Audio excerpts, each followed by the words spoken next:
It's all about is sharing that music. Yep, and we started recording in August. It was helpful that Corey and I were in a band prior to that for a couple of years. There you go. And it is a radio show. So we had the vibe going already from that experience, Band X from a few years back. So you guys started recording this in August, and now it's just getting released. How long ago was the last track laid down before the mixing process started? Great question. We saved the best for last, which ironically was the first. Meaning the song Scott brought to us about a year ago was because of the nature of the song being relying heavily on improvisation. We knew we wanted to catch the best moments of it, not only in terms of rehearsal, but have everything else out of the way. So we recorded Shot Heard Round the World, I believe it was on Halloween. Nice. October 31st. That was a Wednesday because we normally get together on Wednesday nights. Are you talking this October 31st? This past October. Wow, this is very recent. It's as fresh as it gets because really from August through to the end of October. It's still steaming. It is. Hopefully in a good way. Yes, in a very good way. Not like a fresh pile that we all don't want to step in. No, this is very nice. The thing is you just did a great intro to Shot Heard Around the World. I kind of want to hear it now. Another epic song. Another 7.5 minutes, guys. So if you need to get up and you go to the bathroom, too bad. Because this is a radio show and we don't wait for nobody. So before we get into Shot Heard Around the World, I do want to ask a couple more questions, though. Because, I don't know, I'm really enjoying this. So we talked about how you guys get together as a three-piece, how you have day jobs and, your backgrounds and things of that nature. The valiant two of you that work with special needs people, and then Scott who fixes broken things. So contrast. The MacGyver of the band. Exactly. MacGyver. He works behind the scenes to make sure everything's ticking. Well, he is a bass player after all, which means he's always on time. And I believe the joke you made the other day was especially on the one. So, this is a good question. I don't want to miss this. When is the next time these folks can catch this live stuff? Well, we have a show on February 5th. Ooh. Which seems a little far away, but actually it'll be here before you know it. Right. It's going to give you time to kind of get through the holidays, reset in January, get yourself all ready for it. Yep. Is it February 5th, you said? Is that a February 5th. Saturday, is it? I think it's a Tuesday, and we're helping out our friends Floating Bridge, who helped us out at our CD release 2 weeks ago. Nice. They're having their CD release, quick plug, produced by Scott McGrath. Nice. Scott's a producer. He is. So their album was recorded earlier this year. They're finally getting their CD release date at Nectar's February 5th, and we are opening for them. That sounds exciting. And I know that's right around the Penguin Plunge, too, so there's going to be some extra people in town for that. Maybe you can bring in the crowd that week, Not a bad idea. And now that you've given me forewarning, I'm going to feel really bad if at the beginning I complain about not seeing a show, and if I miss this one, well, I'll jump into an icy cold lake for maybe a special special Special Olympics. That's what Penguin Plunge is all about. So let's listen to Shot Heard Round the World. Do you guys, anybody else have any little anecdotes about the song that you want to throw out there before we listen? Well, this is one of the instrumentals. We have a few of those, and just a beautiful sound featuring the bass guitar. Nice, and this was one of the improv songs. It's the last one to be recorded for the album. Excellent. Yep. So, Shot Heard Around the World, our friends Corey, Troy, and Scott, who make up the band Zephrus, as I like to say, here on Rocket Shop 105.9.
talking a nice smooth jazz voice. You're listening to Rocket Shop here on the Radiator.org. Thank you for all for listening.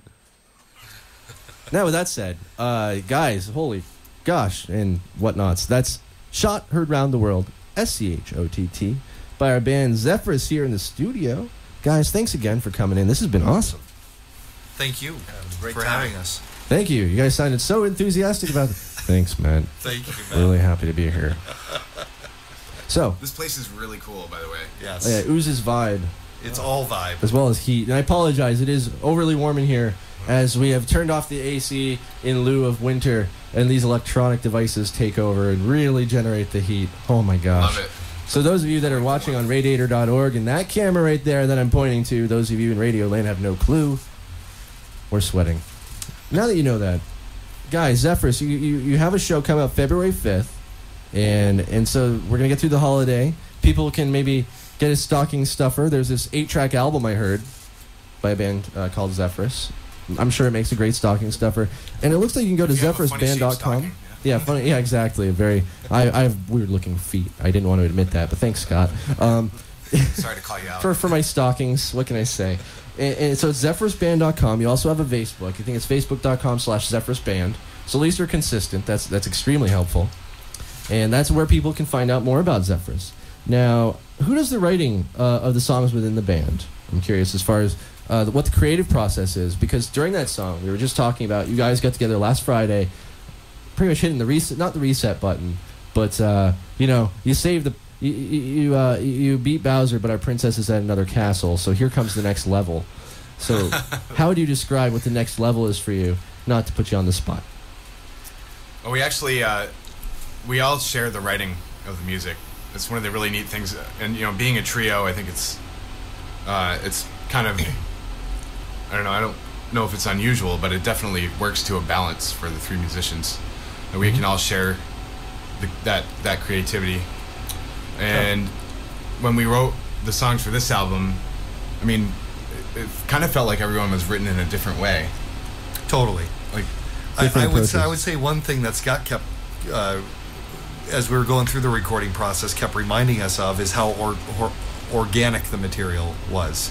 Mm-hmm. It wasn't like any one of us came in with any sort of finished song at all. I think, just off the top of my head, out of all of the 8 songs, in one way or another, we had equal parts, which is really cool. I mean, because Absolutely. we're in command of our own instruments. I'm not a singer, but both the guys sing and write lyrics. And Do they at least give you a microphone at live shows so you can talk to people? I do talk to people. Okay. It depends.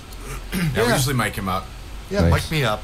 Don't necessarily turn the mic on. We but even really- sometimes put him in, like, so where people can see him, too, Oh, really? Yeah. Could they even put like maybe one of the lights instead of on? behind Troy and I. You send an email to Nectars ahead of time and be like, we have a lighting plot here, and there's just this big black void where you're going to stand. As a singing drummer, it's a Oh, little yeah. easier to take the credit in the writing process.